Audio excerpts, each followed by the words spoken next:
Hello, everyone. Welcome to the GG Dispatch. I'm Jeremy, And I'm Alan. and you are at the right spot if you are looking for the biggest headlines in gaming news over this past week. We are here to chat with you about what's new, what's the latest in gaming, and also to talk about some of the games that we're looking forward to and other fun things as they come up. So thanks for joining us here at GG Dispatch. To kick things off, something pretty big happened in gaming over the past few days here, which is the Activision Blizzard and Microsoft deal finally closed. Finally. Oh my gosh. It's like the only thing that most gaming outlets have been able to talk about for the last, get this, 633 days.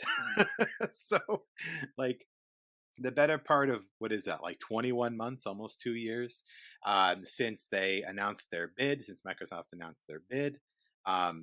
And of course, a big part of that delay was the FTC case against them, worried about, you know, monopolies and lack of choice for consumers and things like that. But ultimately, Microsoft went out, case closed, purchase done. Activision Blizzard is now under the Microsoft umbrella. So pretty crazy. They purchased Activision Blizzard for $69 billion.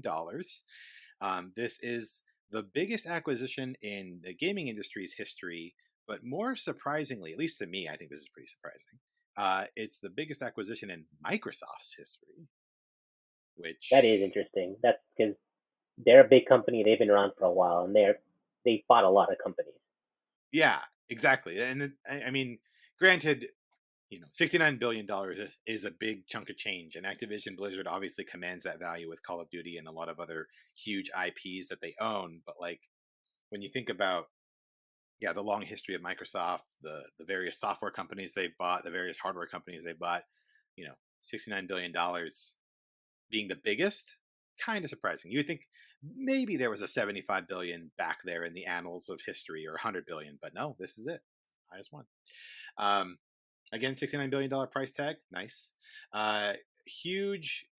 Really, the most interesting thing that I've seen come out of this, besides the size of the acquisition, is the leak. Really, there was that huge leak of Xbox's kind of roadmap, right, of the next few years, and that wouldn't have happened if not for this case, right? Like, Yeah, yeah, it's getting a a sneak peek at sort of their hardware plans, and really kind of the way they see their own future being, and but not only that, but probably just the future of the gaming industry in general. yeah, and I think the like games as a service and things like that, and honestly, like there was a huge leak which came out, like I think it was a few weeks ago now, like 2-3 weeks ago, which is crazy. It seems like it was yesterday now, but also before that, like for the 20 something months that the case has been going on, there have also been quite a few emails, like in general, that have been leaked, right, and communications that have been leaked, and the value of these has been in sort of revealing the state of gaming industry strategy at a very high level, right? So when you're seeing emails from Phil Spencer, like talking about, how valuable Baldur's Gate 3 would be on, on their stream on Game Pass or something like that, like these are really interesting elements of, you know, the gaming industry strategy and things that normally we wouldn't see. Oh, absolutely. Without, like you said, without this case, you don't really get a look at any of this type of stuff, including, you know, Phil Spencer really sort of cultivated a sort of Uncle Phil persona. He's just that nice guy over at Xbox. But then you kind of saw the more corporate side of Phil Spencer in these discussions regarding Nintendo and possibly having a third party make certain maneuvers that would make Nintendo, behave a little riskier than they normally would, Hmm. leaving them open for a possible acquisition down the line by Microsoft.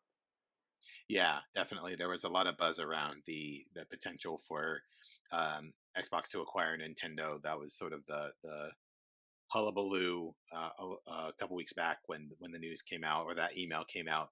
Um, but yeah, I mean, it's definitely been sort of eye opening to see that. But at the end of the day, I think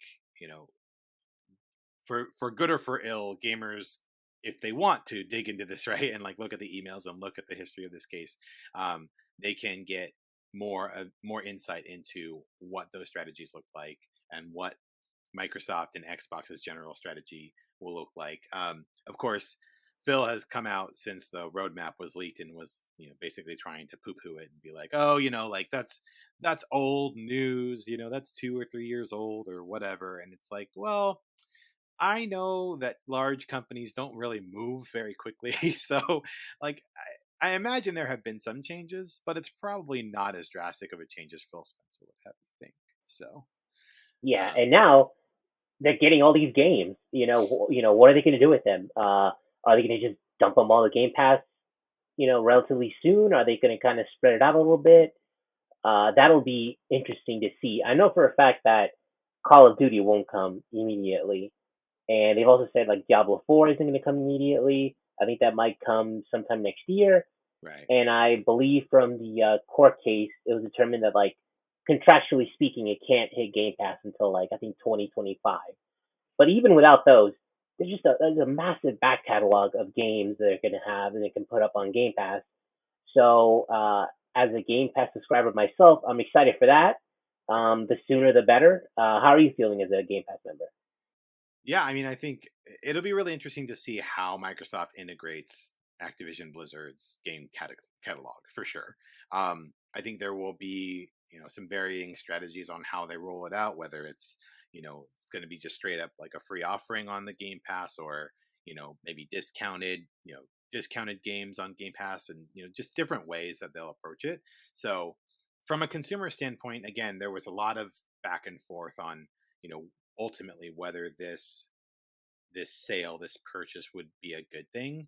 Um, and strictly from like a gaming perspective, a gamer's perspective, I think the opportunity to see those titles come to Game Pass uh, makes me excited as a gamer and as a consumer that has Game Pass.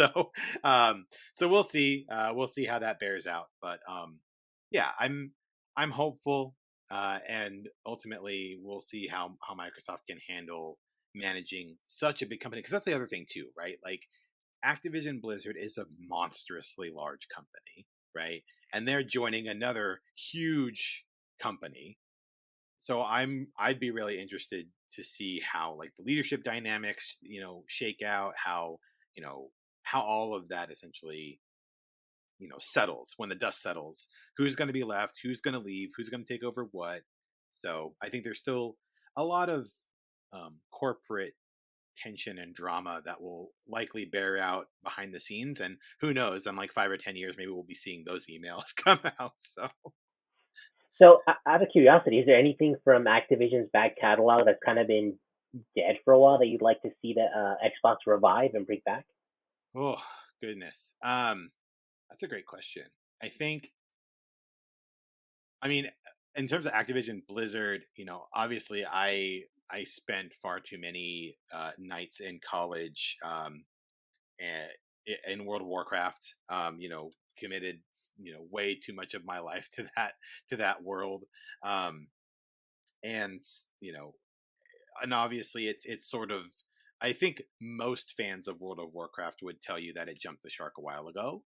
Um and to right the ship of World of Warcraft is a tall order. Like how can you revive the game itself? But I would be really interested to see if Microsoft, in acquiring Activision Blizzard, um, essentially finds a new way to revitalize the IP. Like, do we see more of like the Warcraft 3 style like strategy game instead? Kind of like the Warhammer or whatever, but like from Warcraft instead. Like do we see, you know, more of like an action title or like standalone titles as opposed to leaning into the MMO side of things. Like I don't know, but as somebody who used to be really invested in the World of Warcraft universe, and just kind of seeing how it's tapered off in the last, gosh, how long has it been since I've like actually played? I want to say like 8 to 10 years. I don't know, but like it's been a while since it's really had that grip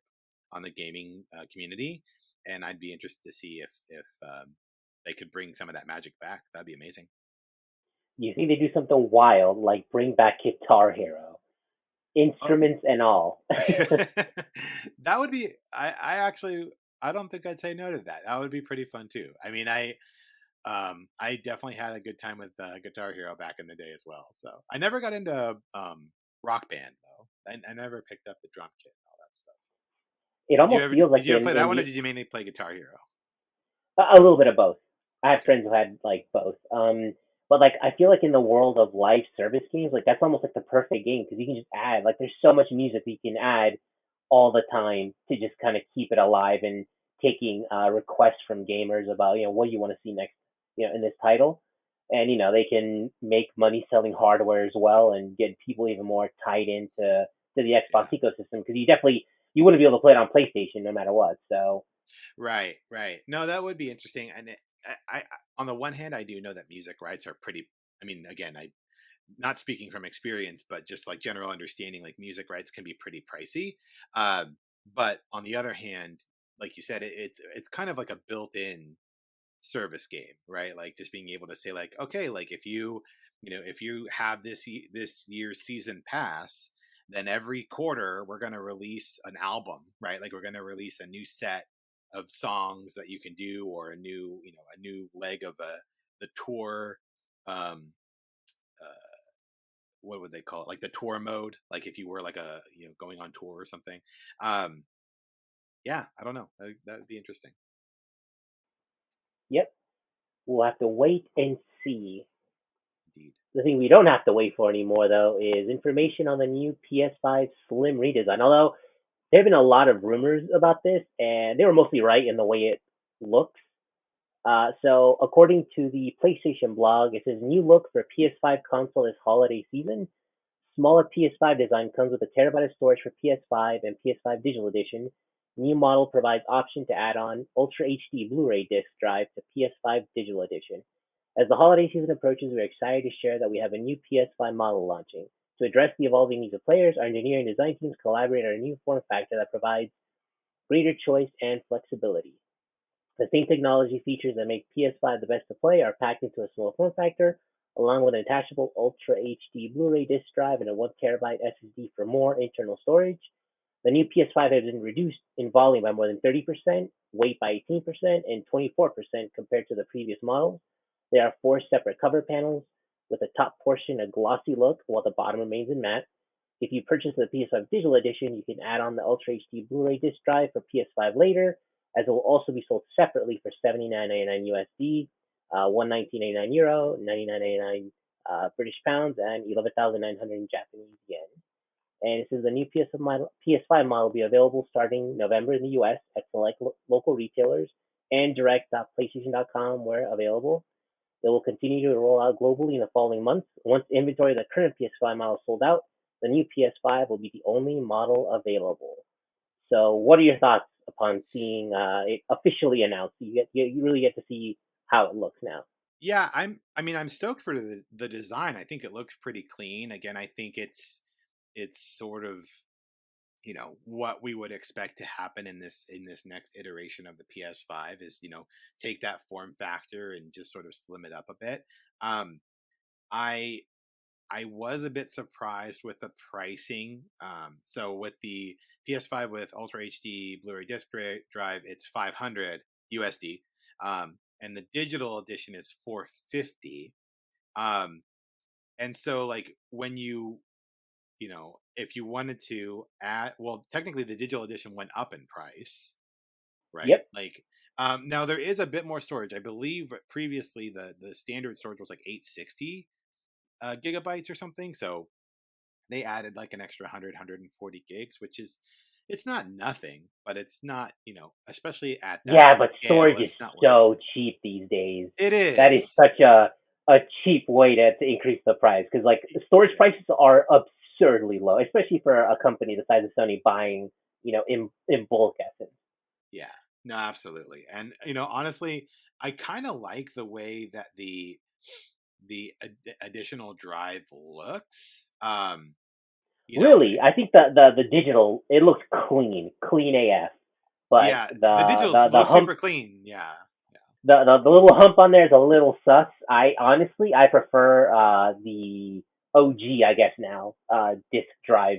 It feels a little more natural. Although to be perfectly honest with you, it always felt like Sony designed that digital version first and then tacked on the disk drive no matter what.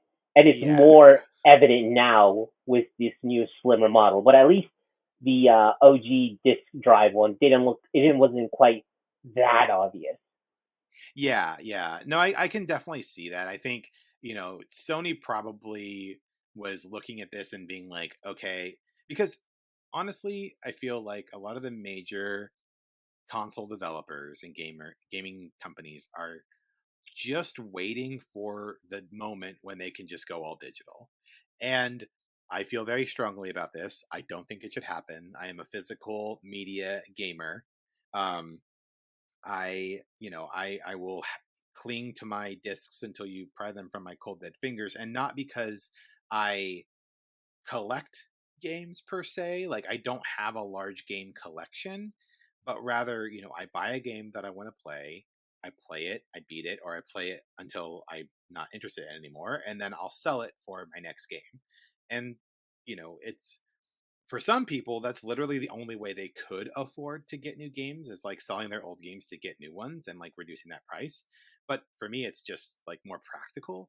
um and so I'm not really looking forward to getting to a point where it's only digital. I because you buy that digital game and then it retains none of its value. Like the moment you buy it digitally and it's on your library and it sits in your backlog, there is no chance to recover any sort of value from that product anymore, right?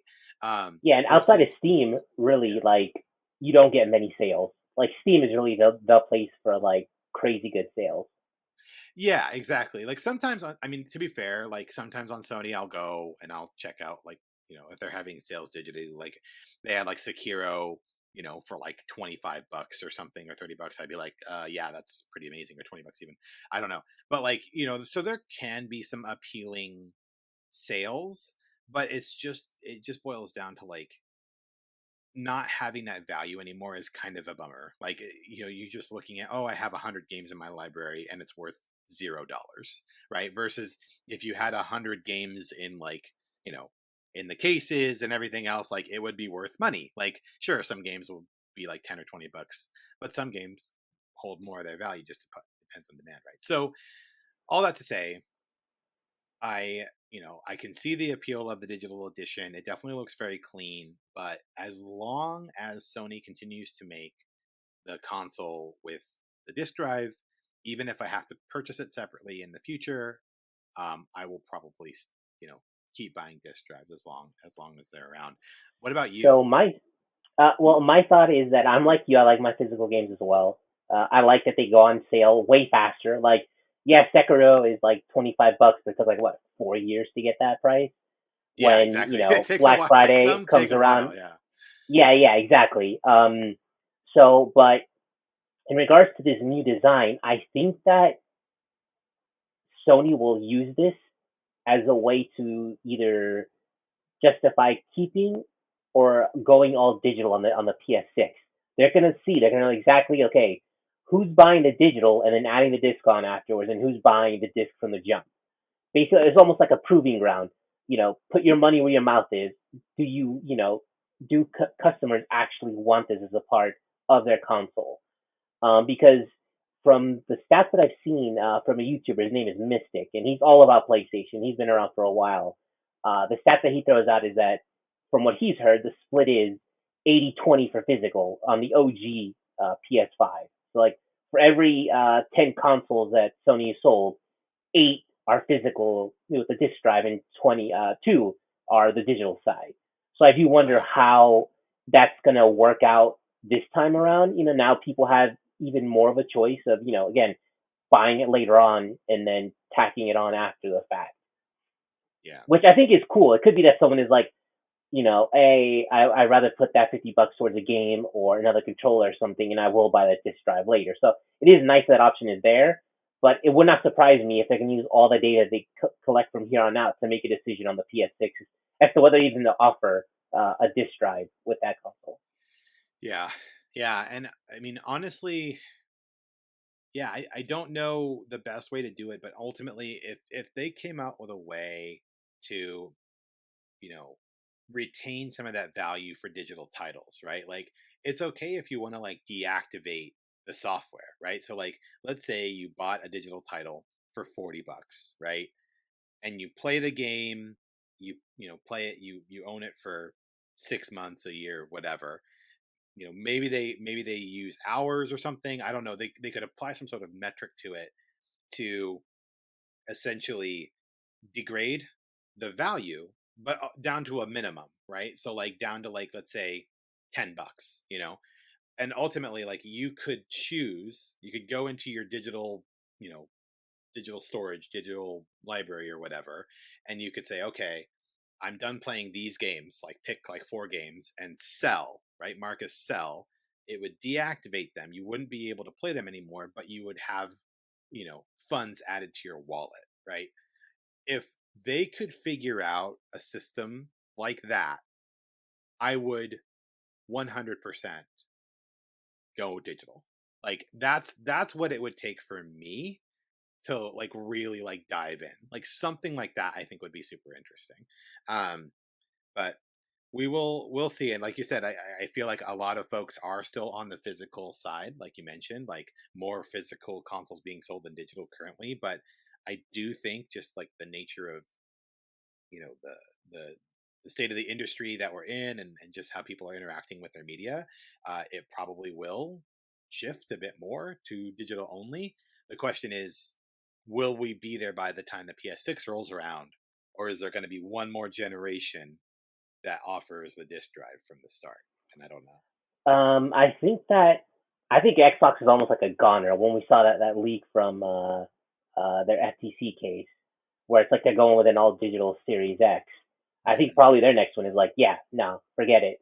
No more disc drive. You're on Game Pass. You can stream from the cloud. You don't need discs anymore.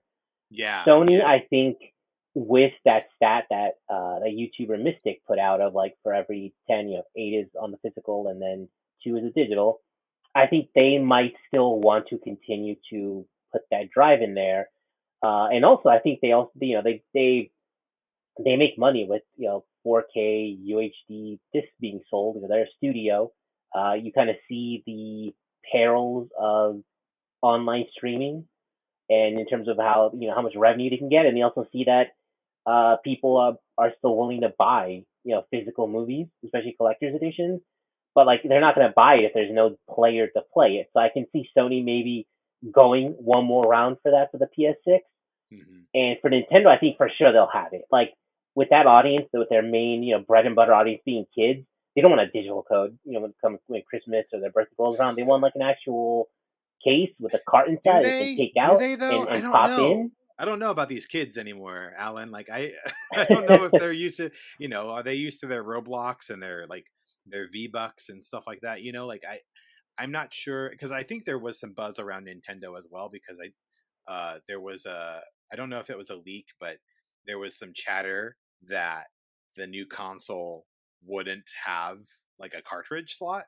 Um, it could still be backwards compatible digitally, obviously, because if you log in with your Nintendo eShop account, then it would remember all the purchases that you made.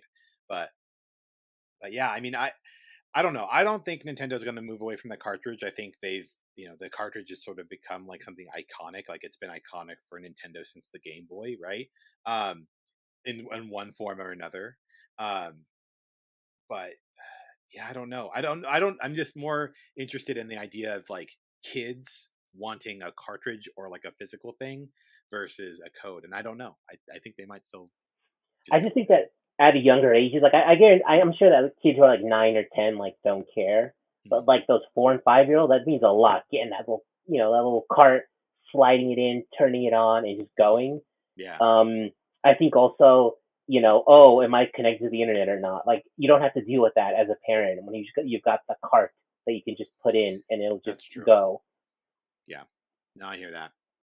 Well, we will see how the digital evolution continues. But in the meantime, whether you're getting it digitally or physically, it sounds like Spider-Man 2 is a game that you're going to have to pick up because the initial reviews are out and they are fantastic. Um, so right now it's sitting at a 91 on Metacritic, and Insomniac has just delivered another fantastic game with They don't Spider-Man miss. 2. They don't miss. And so it makes, first of all, I'm really excited for Wolverine now. Secondly, I've been seeing like clips and stuff on Twitter/X, and the fast travel system is insane. Like you can fast travel to any part on the map, and when you select it, it's almost instantaneous, and you're like swinging like wherever you selected, which is super cool. Like that fast travel system is really interesting. Um, Apparently, it really delivers at a high level in terms of the performances again with the voice acting and the character models, and just generally has a great narrative. So I am very much looking forward to digging into this game. Um, and I'm going to pick up the disc. I'll pick up the physical version and check it out. But what about you? You don't have the PS5 or anything, so but like, are you? Oh, Does actually, this I do make have you a want to go PS5. find a PS5? No, no, I do have a PS5. I just use it way less than my Xbox. Oh, okay, okay. Well, then, are you going to pick up Spider-Man 2? When it goes on sale, maybe in Yeah, 2 or 3 weeks, so when it comes down that little $23 bump, I'm like, okay, now I'm in. yeah, right, yeah. It's funny because yeah, we're like a month out from Black Friday, and that would be a title that they would put on sale for Black Friday, right? Like they would be like, okay, Oh like it's yeah, brand new, it's been out for a month, like here, take here's a little deal if you want to pick up the hottest game around or one of the best games of the year or whatever. yeah, because However like that marketing. especially right now we're so crowded. Like these games that are all coming out, and we'll talk about it in a little bit. But basically, like it's the flood, and it's very easy for a game to be talked about for like 2, 3 days, and then the zeitgeist just moves on. Yeah, So good way. Hey, here's 15, 20 bucks off. Come remember, Spider-Man 2 is still here. yeah. Don't forget about Spider-Man 2. Um, but speaking of things that are coming up in a couple of weeks here, we've got Halloween, um, and so something that Yes. we had talked about was some Halloween gaming recommendations. So, Alan, I'd love to hear from you. What are some video games that put you in the Halloween mood? First off, best time of the year. This time of the year You're a is the Halloween best. guy. You just Yo, really get just into like Halloween. Halloween into Thanksgiving into Christmas, it Sure, doesn't get sure. better than this. Like I Yeah, wait all year for this time of the year. it's like weekend. It's like the weekend for adults, but it goes for like demons. But if you have kids, though, it also could be super stressful. But if you don't have kids, then it's just fun. Then it's just fun times. Oh yeah, no kids here for me just yet. Yeah. So I'm just having the fun. If you got Game Pass, check out Texas Chainsaw Massacre. That's just good, clean Halloween fun. You can play as either the killers or the survivors. It's online co-op, so you can all be on the same team. So you and your friends can go out and kill a bunch of people or run for your life. Either way, you're gonna have a blast. Check that out. Obviously, anything Resident Evil. The franchise hasn't been this good in a very long time. You got Resident Evil 2, 3, 4 remakes. You got Resident Evil 7, Resident Evil Village. They're all good. They all have really good Halloween vibes. They got very spooky, but also not like overtly crazy scary. It's got a bit of goofiness to it, so to me, it kind of fits in really well with Halloween. Yeah, for How sure. about you? So I have a couple. First one is Control. So by Remedy Games, I believe.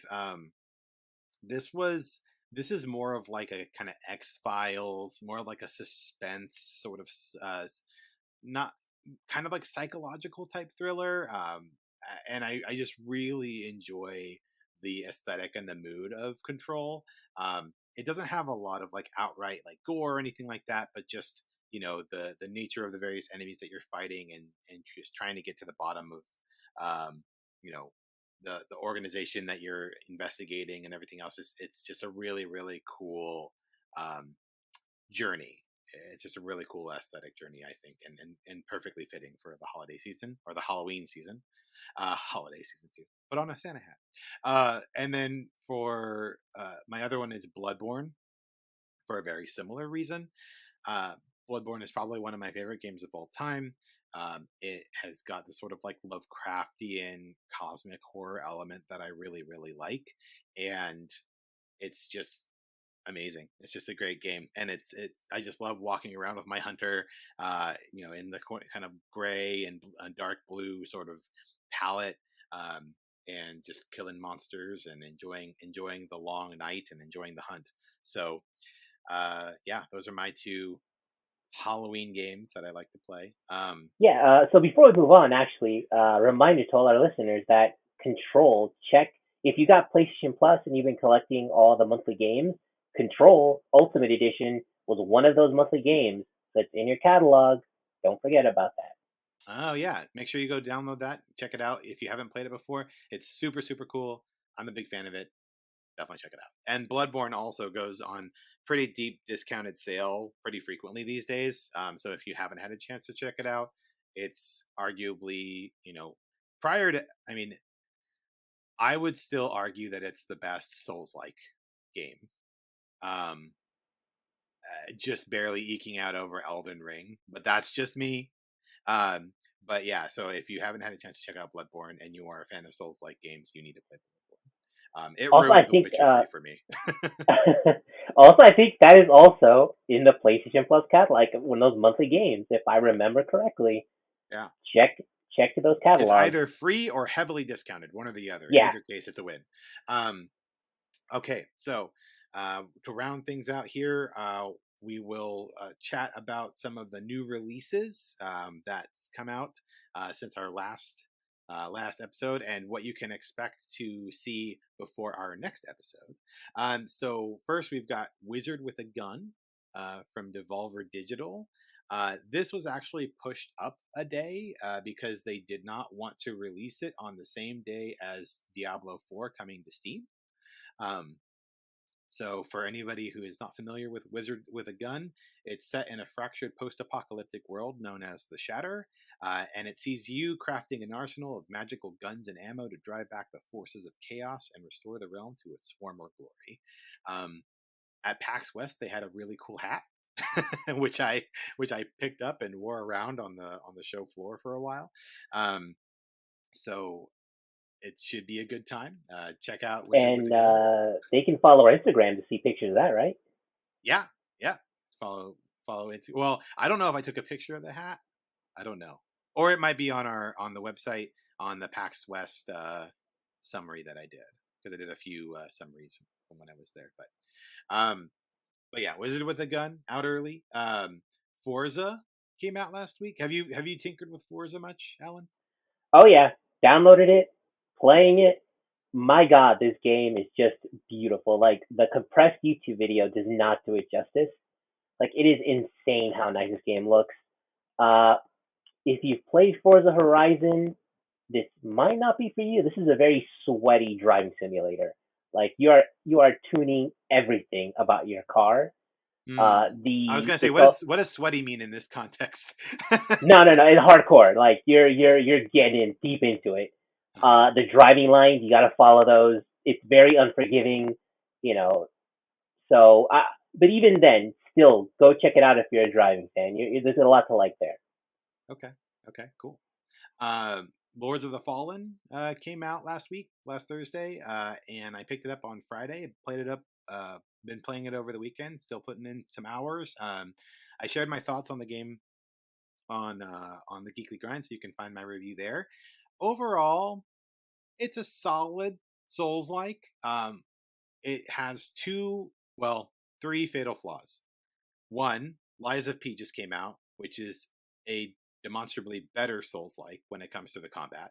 Two, Spider Man 2 is about to come out, which also is tough to stand against. And three, um, it just it just doesn't have the level of difficulty that I've come to expect from Souls like games. The dodge roll in this thing is ridiculously generous and forgiving. Like you have so many invincibility frames, it's crazy. And yeah, it's just not quite the challenge that I was looking for. I think the idea of the parallel world with the Umbral lamp and the Umbral world in general is super interesting, um, and definitely pushes the hardware a bit. But ultimately, at the end of the day, it borrows a lot of elements and mechanics from different Souls-like games and just doesn't quite stick the landing. So, you know, we don't really do scores at the Geekly Grind, at least not right now. We might end up implementing them, but if I had to give it a score, I'd probably put it around a seven, um, like a 6.5, 7.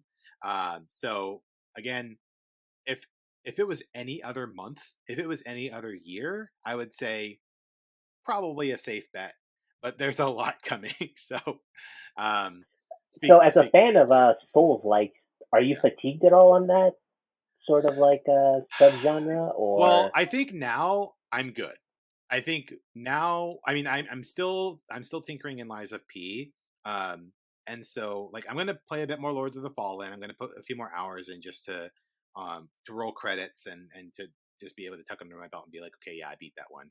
Um, but but I think after that, I'll tinker around with Lies of P. But otherwise, I'm wanting to finish up Sea of Stars. I've got like maybe a few hours left in Sea of Stars, and I've got some other games in the backlog still to work through. So I think I'm good on Souls like for a little while, and hopefully we'll get the Elden Ring DLC soon, and I'll dive back into that world. I think, and that will scratch that itch for me. Um, So we've got Spider-Man 2, like we mentioned, and Super Mario Brothers Wonder, both coming out on Friday the 20th. Um, sorry, wallets everywhere. That's gonna be a rough one.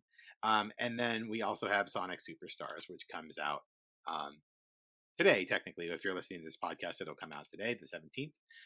So yeah, those are some of the big titles that are coming out here in the next week that we're looking forward to. Did I miss anything, Alan? Anything else that you've got on your radar? no? I think that's it. Pretty bonkers next like week or so. Yeah, yeah.